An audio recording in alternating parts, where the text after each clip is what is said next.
what's up, everybody? It's your boy Koi here. Time to fuel our minds this terrific Tuesday. But man, what a bittersweet week. Summertime is almost upon us, and that is awesome. But it's also the last week of the show before summer break. Definitely have some things planned for us over the summer, though. Some more on that to come. All right, let's get to your news. In Iran, the country's army chief is ordering an investigation into a deadly helicopter crash that has shaken the nation. Iran's President Ibrahim Raisi and several other officials were killed after their helicopter crashed in a remote mountain region in the northwestern part of the country. There was heavy fog in the area at the time of the crash. Raisi was a political hardliner. He was voted into power in 2021, easily beating his competition, the former president Hassan Rouhani, who was more of a moderate. Raisi earned 18 million of the nearly 29 million votes that were cast.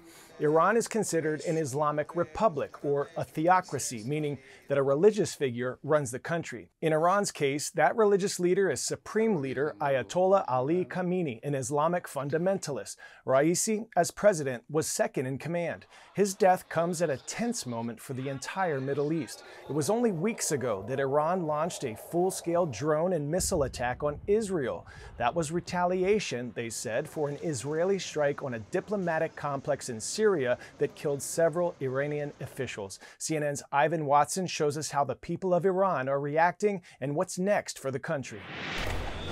Iran in a state of mourning, commemorating the shocking death of Iranian President Ibrahim Raisi. He was killed along with the foreign minister and 7 other officials and crew members when their helicopter crashed in remote mountains Sunday in the northwest of the country.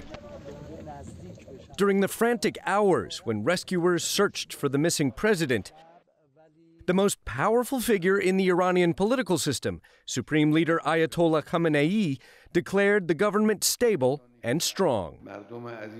Dear people, whether you are sitting here or will hear my speech later, do not worry. There will be no disruption in the country's work. Inside Iran, highly polarized reactions to the sudden death of a leader. Ibrahim Raisi has been a face of repression in Iran for a very long time. I'm not surprised that many will celebrate. I see more continuity than change, regardless of what happens next.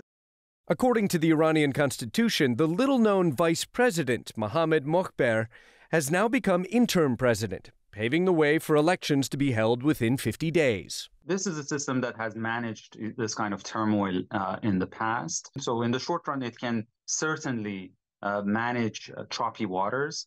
But in the longer run, it's a system that is ideologically bankrupt. Messages of condolence are pouring in from longtime allies like Syria, as well as Russia, which launches Iranian Shahed drones against cities in Ukraine. Also publicly mourning Raisi's loss, Iranian-backed militant groups such as Yemen's Houthis, Hamas, and Lebanon's Hezbollah. Meanwhile, few tears likely to be shed by Iran's sworn enemy, Israel. The two countries' long simmering shadow war exploded into direct, tit-for-tat long-range strikes just last month. I don't think it will shift anything in the region or in terms of Iran's relationship with its neighbors or neighboring powers. That's because most of the power in Iran lies with Supreme Leader Ali Khamenei, who is still in power, and he's the one who is calling all the shots.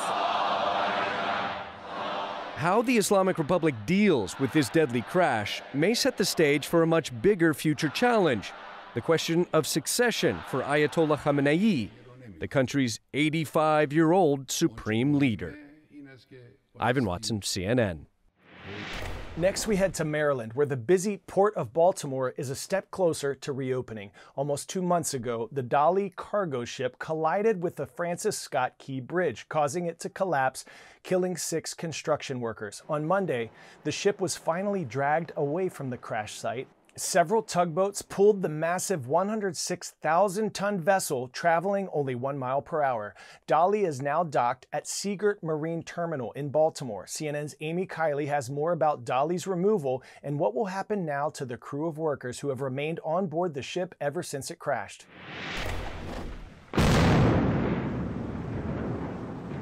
Recent demolition work is what gave the Dolly cargo ship a path to freedom.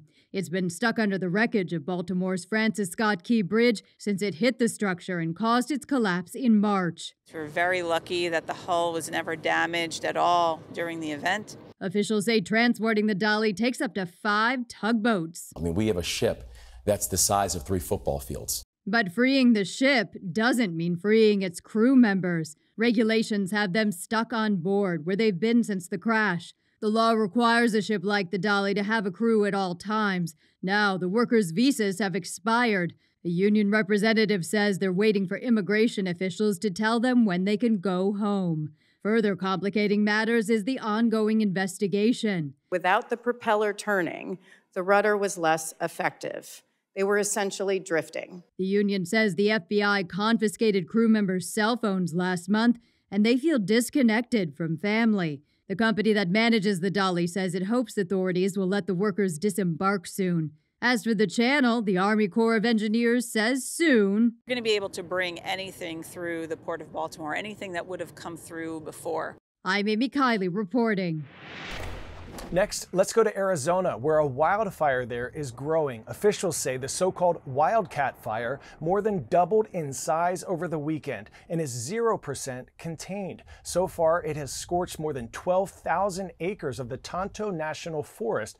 Tonto is Arizona's biggest national forest at more than 2.9 million total acres. As fire officials try to get the wildfire under control, they're pleading with drone operators to stop flying near the fire. They say the drones interfere with firefighting efforts and could cause mid-air collisions. Pop quiz, hot shots. Which of these sea critters is the most expensive seafood? Lobster, bluefin tuna, pufferfish, or caviar? Bet you said caviar, didn't you?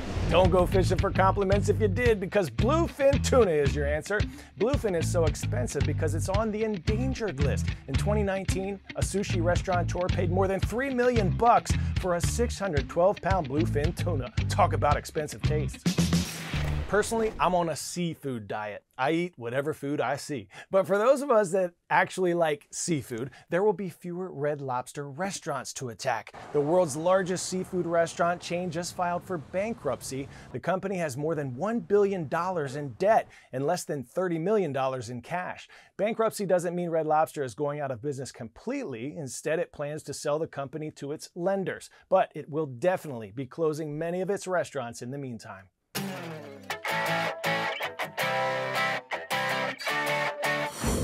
For today's story, getting a 10 out of 10, we have liftoff. Finally, after a nearly 2-year hiatus, Blue Origin, the tourism rocket company founded by billionaire Jeff Bezos, has once again launched passengers into the outer regions of our atmosphere to check out the incredible view from the edge of space. Among those folks, torpedoing into the sky was Ed Dwight, a 90 years young retired U.S. Air Force captain. Back in 1961, Mr. Dwight was selected by then President John F. Kennedy to be the first black astronaut candidate in U.S. history. Despite receiving all the astronaut training he needed and getting a recommendation from the Air Force, Mr. Dwight was not ultimately selected to actually become an astronaut, so he never made it to space, that is, until Blue Origin came knocking. I thought I really didn't need this in my life, but now I need it in my life. This is fabulous. Thank you so much. Congratulations to you, Mr. Ed Dwight. We salute you and thank you for your service. Rise up. Now it's time to reach for our stars. That's you. This shout out goes to Mr. E's and Mr. T's class at Dr. Martin Luther King Jr. Public School in Paterson, New Jersey. Kind of fitting to have Mr. E.T. getting shouted out after our space story. Thank you for being you. Next, we shout out Mrs. Bagley's class at Bayside High School in Virginia Beach, Virginia. We see you and thank you for being with us this year. Let's keep shining, keep nurturing those dreams. Almost anything is possible if you believe. We'll see you tomorrow, everybody. I'm Coy, and we are CNN 10.